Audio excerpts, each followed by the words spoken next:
My dear students, let's talk about comprehension. Comprehension means understanding. Comprehension का मतलब होता है समझना. Under this heading, इस heading के अंतर्गत passage is given with some questions.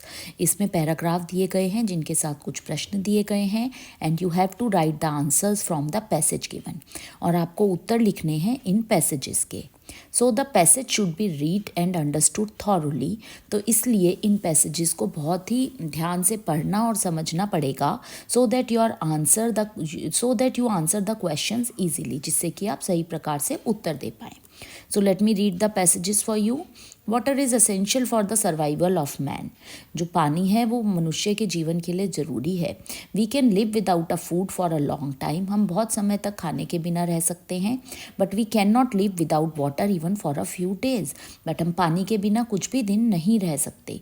Human body 60 to 70% water. मनुष्य का जो शरीर है वो 60 से 70% वाटर है. विदाउट वाटर, बिना पानी के, we would be poison to death by the waste product of our dead body. हम मृत्यु की तरफ जाएंगे अपने वेस्ट प्रोडक्ट्स के द्वारा जो हमारी बॉडी में होते हैं. Kidneys flush out uric acid. Kidney जो है वो यूरिक एसिड फ्लश करती हैं एंड यूरिया फ्लश करती हैं with the help of water, पानी की हेल्प से. Water is vital for the chemical reactions in the digestion metabolism. Water बहुत ज़रूरी है केमिकल रिएक्शन के लिए जो कि डाइजेशन या मेटाबॉलिज्म में आवश्यक है. It carries nutrients and oxygen. ये अपने साथ न्यूट्रिएंट्स और ऑक्सीजन लेकर चलता है to the cells through blood and helps cool the body through perspiration. ये अपने साथ ऑक्सीजन कैरी करता है, न्यूट्रिएंट और ऑक्सीजन को कैरी करता है सेल में और ब्लड में चारों तरफ उसको फैलाता है. By not drinking enough water. ज़्यादा पानी ना पीने से मैनी पीपल गेन वेट. लोग वज़न बढ़ा लेते हैं. Lack of water decreases the efficiency of the digestive system. यदि पानी की कमी है तो डाइजेस्टिव सिस्टम की एफिशिएंसी कम हो जाती है. And slackens the functioning of various organs. और जो डिफरेंट ऑर्गन्स हैं हमारी बॉडी के, उनकी फंक्शनिंग भी धीरे हो जाती है. Proper water intake is the key to weight loss. बराबर मात्रा में पानी लिया गया ही एक चाबी है वज़न घटाने की. If people who are trying to lose weight, जो लोग तैयारी कर रहे हैं या प्रयास कर रहे हैं वज़न घटाने का, do not drink enough water, और वो पानी नहीं पीते, their bodies can not metabolise fat. उनकी बॉडी फैट को मेटाबोलाइज नहीं कर पाती. The minimum water intake for a healthy person in a day is 30 ml per kg of the body weight. जो मिनिमम वाटर इनटेक है एक स्वस्थ व्यक्ति का वो 30 ml है पर kg उसकी बॉडी वेट के according. More water is needed if you exercise a lot in hot climate. और पानी चाहिए होता है यदि आप गर्मी में बहुत एक्सरसाइज करते हैं. When a person increases his water intake, जब एक व्यक्ति बढ़ा देता है अपना पानी का मात्रा इन द बिगनिंग, स्टार्टिंग में, he may have to visit the bathroom frequently. उसको बार बार बाथरूम जाना पड़ सकता है. But with passage of time, पर जैसे जैसे समय बीतता है, हिज ब्लैडर एडजस्ट इटसेल्फ. उसका ब्लैडर एडजस्ट हो जाता है. And he urinates less frequently but in larger amounts. तो वो कम जल्दी नहीं जाता है यूरिनेट के लिए, और जब जाता है तब लार्जर अमाउंट में यूरिन पास आउट करता है. सो फ्रॉम टुडे, तो आज से ही, start drinking more water than you usually consume. जितना पानी आप पीते हैं उससे ज़्यादा पानी पीना स्टार्ट कर दीजिए.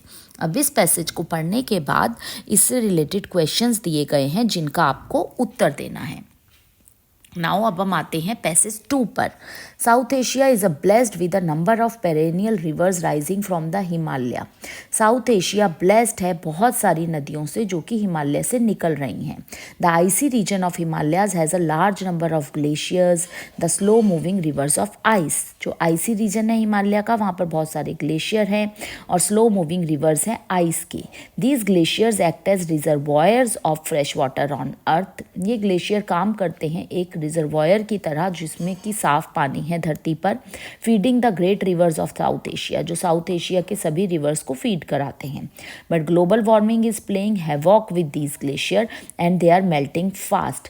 बट जो ग्लोबल वार्मिंग है वो इनके लिए हैवॉक का काम कर रही है और जिससे कि ये बहुत जल्दी जल्दी पिघल रहे हैं।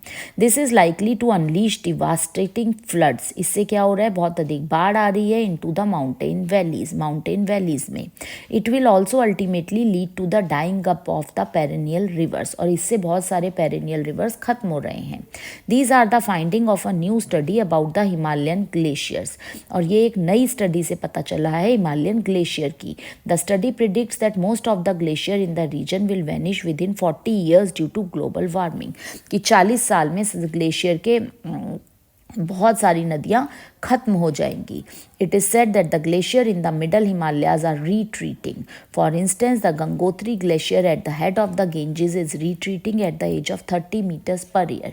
जो गंगोत्री ग्लेशियर के हेड गेंजेस पर जो हेड पर है वो कम हो रहा है 30 मीटर हर साल। द स्टडी सेज, एक स्टडी बताती है that all glacier in the central and eastern Himalaya, central और ईस्टर्न हिमालय के सारे ग्लेशियर कुड डिसअपियर बाय 2035 तक वो सब खत्म हो जाएंगे यदि उनका प्रेजेंट रेट ऑफ डेक्लाइन ऐसे ही चलता रहा। The melted water of these glaciers is the reservoirs of our great rivers, और ये जो इनका पिघला हुआ पानी है इन ग्लेशियर्स का, रिजर्वॉयर्स है हमारी नदियों का पानी, इसी से आता है। It makes up 2/3 of the flow of great South Asia rivers such as the Ganges. Once these disappear the flow of these rivers will become less reliable and eventually diminish resulting in wide spread water shortage. जब ये एक बार बंद हो जाएंगे तो जो हमारी नदियों में जो पानी है वो भी धीरे धीरे कम हो जाएगा और पानी की शॉर्टेज हो जाएगी।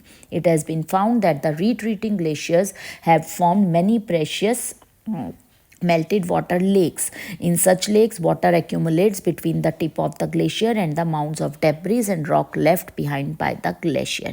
ये माना गया है कि ये जो ग्लेशियर्स हैं ये बने हैं मेल्टेड वाटर लेक्स में।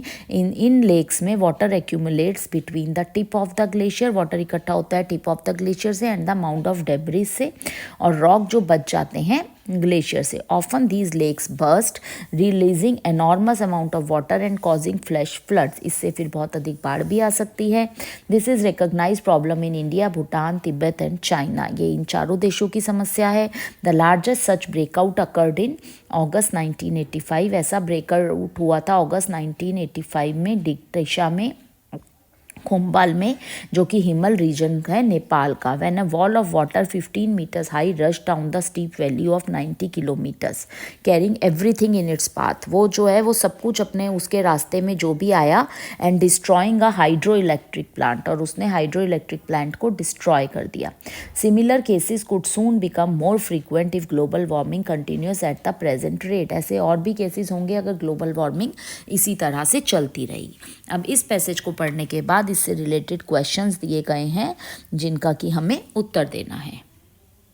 Let's talk about passage 3। Passage 3 भी एक एग्जाम्पल दिया गया है जिसमें एक पैराग्राफ दिया गया है, उसी तरह से जैसा कि पिछले 2 एग्जाम्पल्स दिए गए हैं जो मैंने अभी आपके लिए रीड करे, और उनसे नीचे फिर क्वेश्चंस दिए गए हैं। जैसे फर्स्ट क्वेश्चन है, when did the British explorer captain Robert Scott and his man die. तो इसमें 4 ऑप्शंस हैं, 1921, 1912, 1192 और 1292। So after reading this paragraph, आपको ये पैराग्राफ पढ़कर इस क्वेश्चन का आंसर देना है। और फर्स्ट लाइन में ही जैसे आप देखेंगे कि 1912 the British explorer captain Robert Falcon Scott and his man were caught in a blizzard while returning to their base camp. तो इसमें आपको आंसर्स इसी तरीके से पैसेज में से ढूंढने हैं। Now next is a blizzard is a snowstorm, a typhoon, large version of the house lizard और cyclone। ये आंसर भी पैराग्राफ में दिया गया है। नेक्स्ट क्वेश्चन है, where were the men returning from, कि वो कहाँ से वापस आ रहे थे। When the men knew for sure that they were going to die, they spent their time। जब उन्हें ये पता चला कि वो मरने वाले हैं तो उन्होंने अपना समय व्यतीत किस चीज़ में करा। तो इन ऑप्शंस में से एक पिक करना है। The human quality highlighted by the behaviour of these man was, कि कौन सी क्वालिटी को हाईलाइट करा गया है इस पैराग्राफ के थ्रू। उसके बाद है when sir James took out Scott's letter from the box he was, तो वो डिजेक्टेड थे, जॉयस थे, एंग्री थे या फ्यूरियस थे। ये भी आपको अपनी अंडरस्टैंडिंग से लिखना है। एंड द लेटर, उसके बाद उस लेटर से क्या हुआ, इसमें से एक ऑप्शन पिक करना है या ऑल ऑफ द अबव भी पिक कर सकते हैं। फिर इसी तरीके से पैराग्राफ 4 दिया गया है, जिसको रीड करने के बाद उससे रिलेटेड नीचे क्वेश्चंस दिए गए हैं जो कि एक सक्सेसफुल एयरक्राफ्ट के बारे में है। तो उन क्वेश्चंस का हमको आंसर देना है। इसी तरह अगर हम अगले एग्जाम्पल पे जाएं तो पैसेज 5 मैमल्स के लिए दिया गया है और उसमें बताया गया है कि मैमल्स क्या होते हैं, उनसे रिलेटेड डॉल्फिन्स के बारे में बताया गया है और उनसे रिलेटेड सारी इन्फॉर्मेशन शेयर करी गई है। और उसके बाद इसी तरह रीड एंड आंसर करके कुछ क्वेश्चंस दिए गए हैं जिसमें ऑप्शंस भी दिए गए हैं और उनमें से करेक्ट ऑप्शन को चूज़ करना है। पैसेज 6 में अगर हम आते हैं तो बहुत सारे एग्जाम्पल्स आपकी प्रैक्टिस के लिए दिए गए हैं। पैसेज 6 सैटेलाइट के बारे में है, जिसमें heavenly bodies revolving around a planet के बारे में बताया गया है, मून के बारे में बताया गया है और डिफरेंट सैटेलाइट्स के बारे में बात करी गई है और फिर उनसे रिलेटेड क्वेश्चंस उसके नीचे दिए गए हैं। फिर नेक्स्ट पैसेज में जो है बच्चों के बारे में है कि बच्चे किस तरीके से एडल्ट्स को अपना रोल मॉडल्स मानते हैं। तो इस पैराग्राफ को पढ़ने के बाद, उसका मतलब समझने के बाद आपको उससे दिए गए क्वेश्चंस, जो कि इस वाले में बहुत सारे क्वेश्चंस दिए गए हैं, उनको आंसर करना है। पैसेज 8 में एक स्टोरी है, let me read that story for you. That there is a story of a man who thought he had a right to do what he like, जो ये सोचता था कि वो सब कुछ वही कर सकता है जो उसे पसंद है। One day this gentleman was walking along a busy road, एक दिन ये व्यक्ति एक बिजी रोड से जा रहा था। स्पिनिंग हिज वॉकिंग स्टिक, अपनी वॉकिंग स्टिक को घुमाते हुए round and round in the hand, गोल गोल अपने हाथ में। And was trying to look important, और बहुत महत्वपूर्ण बनने का कोशिश कर रहा था। A man walking behind him objected, उसके साथ जो व्यक्ति चल रहा था उसने ऑब्जेक्ट करा। You ought not to spin your walking stick round and round like that, he said, तुम्हें ये इस तरीके से अपनी स्टिक को गोल गोल नहीं घुमाना चाहिए। I am free to do that I like with my walking stick, मैं अपनी वॉकिंग स्टिक के साथ कुछ भी कर सकता हूँ जो मुझे अच्छा लगता है, उस जेंटलमैन ने आर्ग्यू करा। Of course you are, said the other man, बिल्कुल कर सकते हो, दूसरे व्यक्ति ने कहा। But you ought to know that your freedom ends where my nose begins, पर तुम्हें पता होना चाहिए कि तुम्हारी आज़ादी वहाँ ख़त्म होती है जहाँ मेरी नाक शुरू होती है। The story tells that we can enjoy our rights and our freedom only if they do not interfere with other people's right and freedom. Story बताती है कि हम अपनी आज़ादी और अपने अधिकारों को तभी इंजॉय कर सकते हैं जब तक वो दूसरों की आज़ादी और अधिकारों में खलल नहीं डाल रहे। तो ये पैराग्राफ पढ़ने के बाद इससे रिलेटेड क्वेश्चंस दिए गए हैं जो कि इस बार ऑब्जेक्टिव टाइप नहीं है। उन क्वेश्चंस को पढ़ने के बाद आपको पैराग्राफ में से ढूंढकर उनके आंसर्स लिखने हैं। दैट्स इट फॉर टुडे, आज के लिए इतना ही। Thank you.